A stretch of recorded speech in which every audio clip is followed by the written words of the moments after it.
Hello friends, welcome to the లాటెల్లర్ YouTube channel.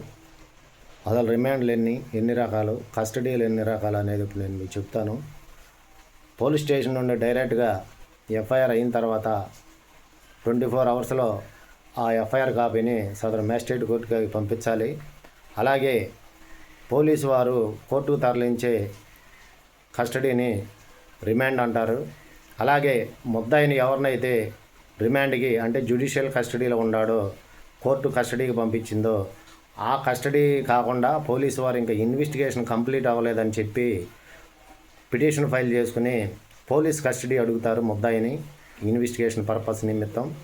So friends, కస్టడీలు అనేది 2 రకాలు. ఒకటి రిమాండ్ జ్యుడిషియల్ కస్టడీ, రెండోది పోలీస్ కస్టడీ.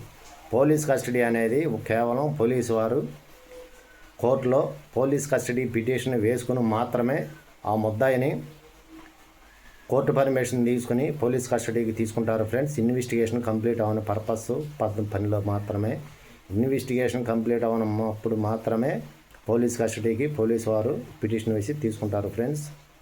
మరో వీడియోతో మళ్ళీ కలుస్తాను. Until then by.